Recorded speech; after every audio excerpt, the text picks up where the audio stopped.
मैं एक बार जगन्नाथपुरी गया था, आप भी गए होंगे। तो मैंने मंदिर के महंत को पूछा कि ये भगवान का प्रसाद, माने वहां दाल और चावल मिलता है प्रसाद के रूप में, वो मिट्टी की हांडी में क्यों बनाते हैं?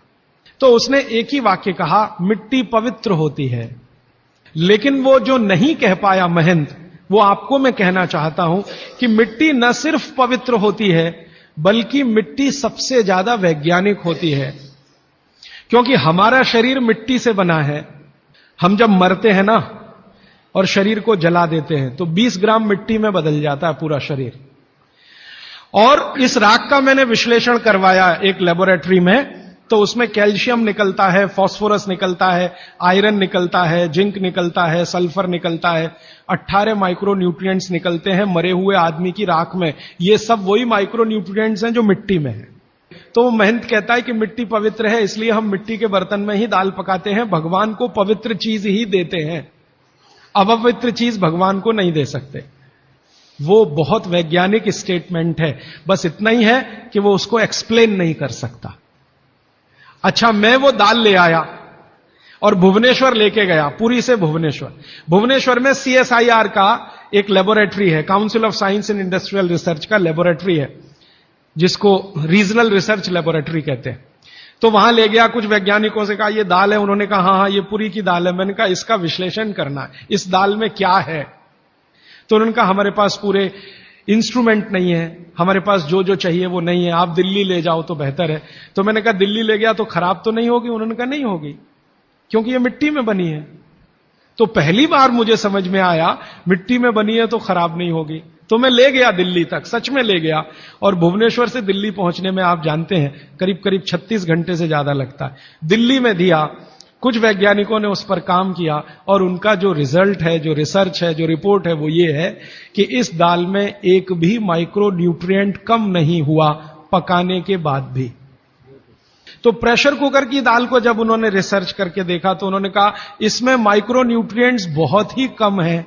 मैं पूछा परसेंटेज वाइज बता दो, तो उन्होंने कहा अगर अरहर की दाल को मिट्टी की हांडी में पकाओ और 100% माइक्रो न्यूट्रिएंट्स हैं तो कुकर में पकाने में 13% ही बचते हैं, 87% नष्ट हो गए। मैं पूछा कैसे नष्ट हुए? तो उन्होंने कहा ये जो प्रेशर पड़ा है ऊपर से और इसने दाल को पकने नहीं दिया, तोड़ दिया, मॉलिक्यूल्स टूट गए हैं, तो दाल तो बिखर गई है, पकी नहीं है, बिखर गई है, सॉफ्ट हो गई है।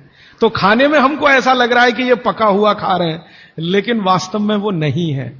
पके हुए से मतलब यह होता है कि जो माइक्रो न्यूट्रिएंट्स आपको कच्चे रूप में शरीर को उपयोग नहीं आते, उनको आप उपयोगी बना लें, इसको पका हुआ कहते हैं आयुर्वेद में। तो उन्होंने कहा कि ये मिट्टी की हांडी की दाल बहुत बहुत क्वालिटी में ऊंची है, बशर्ते कि आपके प्रेशर कुकर की। और दूसरी बात तो आप सभी जानते हैं, वो मुझे सिर्फ रिपीट करनी है कि मिट्टी की हांडी की बनाई हुई दाल को खा लीजिए तो जो उसका स्वाद है वो जिंदगी भर नहीं भूलेंगे आप। इसका मतलब क्या है? भारत में चिकित्सा का और शास्त्र पाक कला का ऐसा विज्ञान विकसित हुआ है जहां क्वालिटी भी मेंटेन रहेगी और स्वाद भी मेंटेन रहेगा। तब मैंने गांव गांव घूमता रहता हूं तो पूछना शुरू किया, तो बोलते हैं लोग कि ज्यादा नहीं, 30-40 साल पहले सब घर में मिट्टी की हांडी की दाल थी। मेरी दादी को पूछा तो दादी कहती है कि हम तो जिंदगी भर मिट्टी की दाल ही खाते रहे। तब मेरे समझ में आया कि मेरी दादी को डायबिटीज क्यों नहीं हुआ। तब मुझे समझ में आया उसको घुटने का दर्द क्यों नहीं हुआ। तब मुझे समझ में आया उसके 32 दांत मरने के दिन तक सुरक्षित थे, क्योंकि हमने उसका अंतिम संस्कार किया। अगले दिन जब राखी लेने गए तो सारे दांत उसके 32 के 32 निकले। तब मेरे समझ में आया कि 94 साल की उम्र तक मरते समय चश्मा क्यों नहीं लगा उसकी आंखों पे, और जीवन के आखिरी दिन तक अपने कपड़े खुद अपने हाथ से धोते हुए मरी थी। यह कारण है कि शरीर को आवश्यक माइक्रो न्यूट्रिएंट्स की पूर्ति अगर नियमित रूप से होती रहे तो आपका शरीर ज्यादा दिनों तक बिना किसी दूसरे की मदद के काम करता है।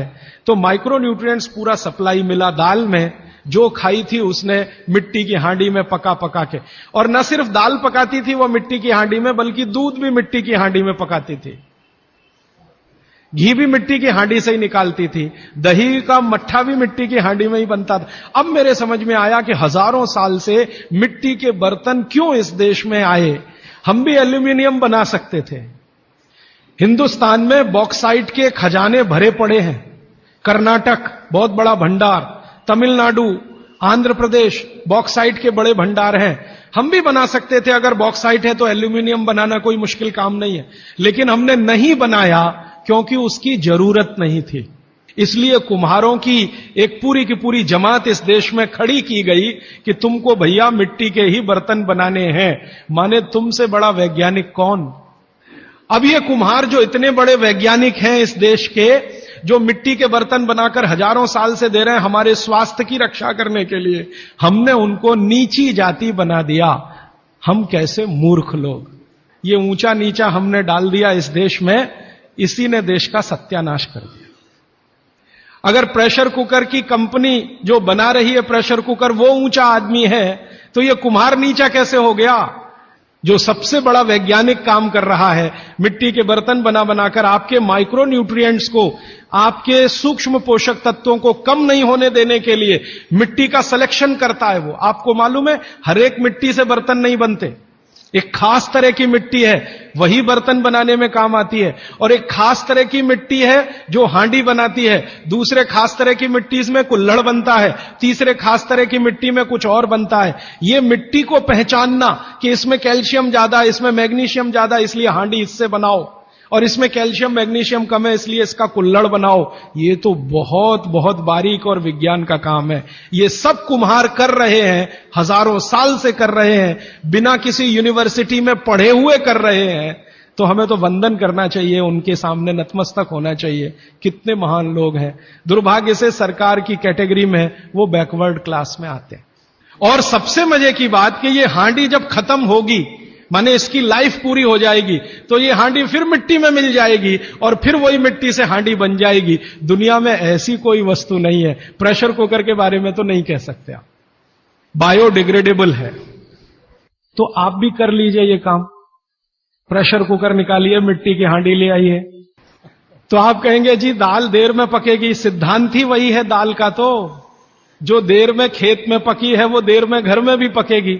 आप कहें जी मिट्टी की हांडी के बाद अगर कोई चीज है, तो हमारे यहां एक मेटल बनता है जिसको आप लोग कहते हैं एलॉय है, कांसा। तीसरा सबसे अच्छा माना जाता है पीतल। अब ये कांसे और पीतल में भी हमने काम कर लिया कि अरहर की दाल को कांसे के बर्तन में पकाएं तो उसके सिर्फ 3% माइक्रो न्यूट्रिएंट कम होते हैं, 97% मेंटेन रहते हैं। पीतल के भगोने में पकाएं तो 7% कम होते हैं, 93% बचे रहते हैं। लेकिन प्रेशर कुकर में बनाएं तो सिर्फ 7% बचते हैं, बाकी खत्म होते हैं। अब आप तय कर लीजिए, आपको लाइफ में क्वालिटी चाहिए तो आपको मिट्टी की हांडी की तरफ ही जाना पड़ेगा, माने भारत की तरफ वापस लौटना पड़ेगा, इंडिया से।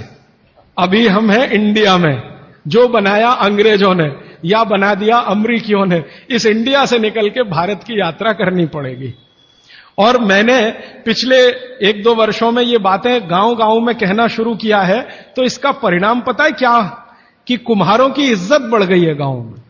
और मैं मानता हूं कि मेरे व्याख्यान की अगर कोई सार्थकता है तो वो ये कि कुम्हारों की इज्जत इतनी बढ़ जाए कि वो पंडितों के बराबर आ जाएं, क्योंकि वो किसी से नीचे नहीं है, क्योंकि वो किसी से छोटे नहीं है। और मजे की बात कि वो हांडी बना के आपको 20-25 रुपए में ही दे रहे हैं, प्रेशर कुकर तो 250-300 रुपए का है। मैं होम्योपैथी की भी चिकित्सा करता हूं, तो बहुत सारे पेशेंट मुझे फोन करते हैं, राजीव भाई ये। तो मैंने कुछ पेशेंट को खास कर कहा कि देखो भैया, आपको मैं कोई दवा नहीं दूंगा। तो कहने लगे फिर बीमारी कैसे ठीक होगी। मैंने कहा एक ही काम करो, मिट्टी की दाल खाना शुरू करो, मिट्टी की हांडी में रखी हुई दाल खाना शुरू करो। चावल खाना है तो मिट्टी की हांडी का। कहने लगे राजीव भाई कौन करेगा ये सब। मैंने कहा आपकी बीवी करेगी या आप करोगे। अगर जिंदगी चाहिए तो झक मार के आप करोगे, नहीं तो अमेरिका जाओ, कनाडा जाओ, जर्मनी जाओ, लाखों रुपए खर्च करो, फिर भी झक मार के वापस आओ। तो मेरे पास कुछ डायबिटीज के क्रोनिक पेशेंट हैं, बहुत क्रोनिक, जिनका शुगर यूनिट 480 के ऊपर है। ऐसे 100 से ज्यादा पेशेंट, वो 8 से 9 महीना हो गया नियमित रूप से मिट्टी की दाल और मिट्टी का चावल, माने हांडी की दाल और हांडी का चावल, हांडी की खिचड़ी नियमित रूप से खा रहे हैं। और अब तो उन्होंने मिट्टी का तवा भी ले आया अपने घर में रोटी बनाने के लिए। बाजरे की रोटी बहुत अच्छी बनती है इस मिट्टी के तवे पे, तो रोटी भी उसी की खा रहे हैं। 8 महीने के बाद सबका शुगर टेस्ट किया है तो 480 यूनिट वाला अभी 180 यूनिट पे है, बिना किसी मेडिसिन के, बिना किसी इंजेक्शन के, बिना किसी टॉनिक के। और होम्योपैथी की कोई दवा नहीं दी मैंने उनको। कुछ लोगों को ज्यादा परेशान थे, दवा भी दो दवा भी दो, उनको प्लेसिबो दे दिया। प्लेसिबो समझते हैं, खाली गोली, दवा नहीं डाली। तो पेशेंट को लग रहा है कि मैं दवा खा रहा हूं, दवा खा के अच्छा हो रहा हूं। मुझे मालूम है कि वो कोई दवा नहीं है, वो प्लेसिबो है, वो अच्छा हो रहा है उस मिट्टी की दाल खा के, मिट्टी का चावल खा के, मिट्टी की खिचड़ी खा के।